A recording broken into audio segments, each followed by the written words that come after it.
রাসূলুল্লাহ সাল্লাল্লাহু আলাইহি ওয়াসাল্লাম পুরা মাসটি শুধুমাত্র রমাদানে রেখেছেন, আর শাবান মাসে তিনি প্রায় পুরা মাসটি রোজা রেখেছেন, সিয়াম পালন করেছেন।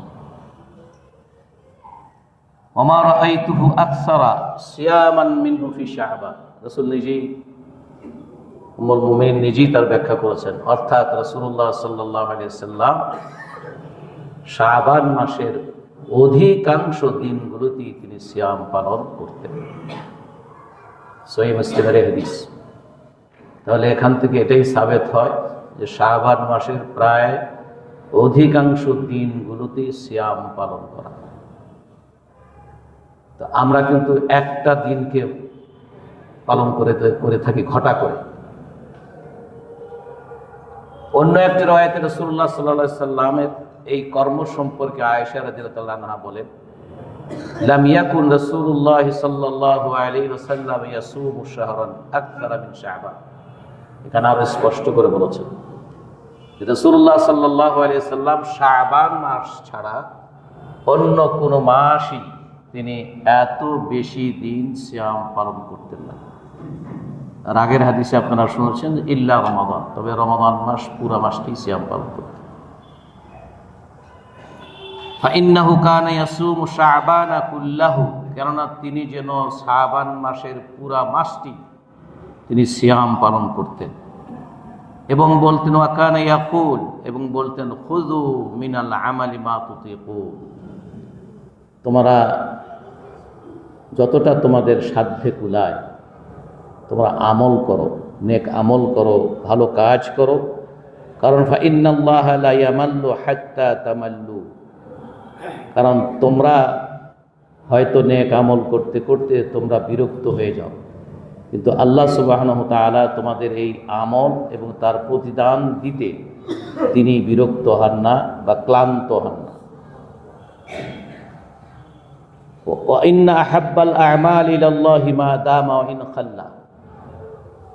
আরেকটি নীতির কথা রাসূল বললেন যে আল্লাহ সুবহানাহু ওয়া তাআলা তার বান্দারা যে আমলটি নিয়মিত করে, সেটা সংখ্যায় বা গুণগত যতই কম হোক না কেন, নিয়মিত যে আমল আল্লাহর বান্দারা করেন এই আমলটি আল্লাহর কাছে অধিক প্রিয়।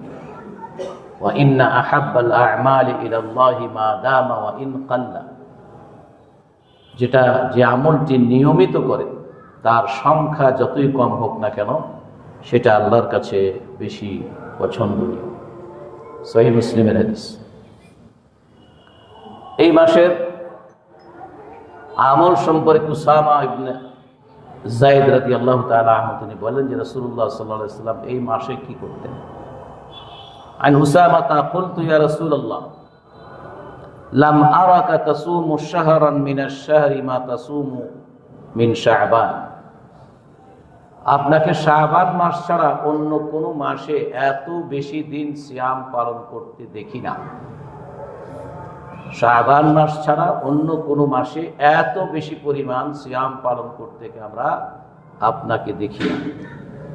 রাসূলুল্লাহ সাল্লাল্লাহু আলাইহি ওয়াসাল্লাম তার যখন ক্বালা যালিকা শাহরুন ইয়াগফুলুন নাস বাইনা রাজাব ওয়া শাবান, যে বাইনা রাজাব ওয়া রমাদান, যে রজব এবং রমাদানের মাঝখানে যেই মাসটি আছে সেটা কি শাবান। এই শাবান মাসে আপনাকে যত বেশি রোজা রাখতে দেখি অন্য মাসে তো এত দেখি না। রাসূল বললেন এটা এমন একটি মাস যেই মাসটির অবস্থান হচ্ছে রমাদান আর রজবের মাঝখানে। এই মাসটি সম্পর্কে লোকেরা উদাসীন থাকে, এই মাসটি সম্পর্কে অথচ ওয়াহুয়া শাহরুন ইউরফাউ ফীহি মিনাল আ'মাল ইলা রাব্বিল আলামিন, অথচ এই মাসটিতে আল্লাহ রাব্বুল আলামিনের কাছে বান্দাদের আমল পেশ করা হয়। উহিব্বু আন ইউরফা আমালি ওয়া আনা সায়িম, তাই আমি চাই, আমি পছন্দ করি যে আমার আমলগুলো আল্লাহর সামনে পেশ করা হোক আর আমি যেন রোজাদার অবস্থায় থাকি। রাসূলুল্লাহ সাল্লাল্লাহু আলাইহি ওয়াসাল্লাম এই শাবান মাসে তিনি এই আমলগুলো করেছেন। এছাড়াও উম্মুল মুমিনিন উম্মে সালামা রাদিয়াল্লাহু তাআলা আনহা থেকেও অনুরূপ হাদিস রয়েছে। রাসূলুল্লাহ সাল্লাল্লাহু আলাইহি সাল্লাম লাগাতার 2 মাস তিনি রোজা রাখতেন না, তবে শাবান আর রমাদানে তিনি যেন পুরা 2 মাসই একটানা রোজা রাখতেন। এই একটানা রোজা রাখার মাত্র হচ্ছে অধিকাংশ দিনগুলো শাবানের আর রমাদানের পুরা মাসটাই রোজা রাখা। তো এই হাদিসগুলো থেকে আমরা বুঝতে পারি যে শাবান মাসে আসলে সিয়াম পালন করাটাই রাসূলুল্লাহ সাল্লাল্লাহু আলাইহি ওয়াসাল্লামের আমল ছিল, এবং অধিকাংশ শাবান মাসের অধিকাংশ দিনগুলোতে এটাই হচ্ছে নীতি, এটাই হচ্ছে রাসূলের সুন্নাত। সুতরাং এই দিকে মানুষের খেয়াল করে, এই দিকে মানুষের আগ্রহটা কম।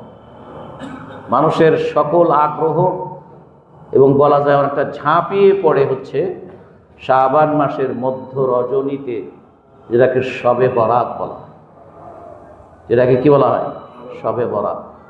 ওইটা পালনের জন্য এবং তার পরের দিন সিয়াম পালনের জন্য মানুষ খুব বেশি উদ্গ্রীব থাকে। অথচ রাসূল সাল্লাল্লাহু আলাইহি সাল্লামের থেকে সহিহ সনদে যে হাদিসগুলো থেকে যেই আমলগুলো সাবেত হয় সেগুলোর ব্যাপারে আমরা উদাসীন, আমরা গাফিল। কথা হচ্ছে এটাই হচ্ছে শয়তানের নীতি, যে সে তা আল্লাহর বান্দাদেরকে ভালো কাজ থেকে বিরত রাখে। দুটার মধ্যে যখন দেখে যে একটাতে এটা হচ্ছে সন্দেহজনক আর একটা হচ্ছে সন্দেহাতীত, তো এই সন্দেহাতীতটা বাদ দিয়ে সন্দেহযুক্ত ওইটার মধ্যে লাগাই দেয়। কথা বুঝতে পেরেছেন? এটা শয়তানের ধোঁকা দেওয়ার যতগুলো ফাঁদ আছে, এটাকে ইবনুল কাইয়িম রাহমাতুল্লাহ তার একটা কিতাব আছে, তালবিস ও ইবলিস। ইবলিস তো সবাই বুঝছেন, তালবিস ও ইবলিস, ইবলিস বা শয়তানের ভ্রান্তির ফাঁদগুলো, শয়তানের ভ্রান্তির ফাঁদ তাদের ই করে তাদের মানে সন্দেহ প্রয়োগ করে ফেলে, সন্দেহযুক্তের মধ্যে ফেলে দেয় থাকে। সুতরাং এই জন্য শয়তানের ওয়াসওয়াসা থেকে বেঁচে থাকা আমাদের জন্য। সুতরাং শাবান মাসের এই রোজা অথবা এই সম্পর্কে আরেকটি বিষয় হচ্ছে যে কারো যদি রমাদান মাসে যে কোনো সিয়াম বা কোনো দিনের রোজা যদি কাজা হয়ে যায়, যেমন মেয়েদের হয়, পুরুষরা যারা আছেন তারা যদি সফরে করেন হজের রোজার সময়, তাহলে সফরের এই দিনগুলোতে তিনি রোজা নাও রাখতে পারেন, এই অপশন আছে, জায়েজ আছে, যে সফরের যে কয়েকদিন আপনি থাকবেন আপনি চাইলে রোজা ভঙ্গ করতে পারবেন, পরে আপনি এটাকে কাজা করে দেবেন। তাহলে এই ধরনের কাজা যাদের রয়েছে তারা এই শাবান মাসেই এই কাজাটা যেন অবশ্যই পূরণ করে দেয়। বোনেরাও শুনুন,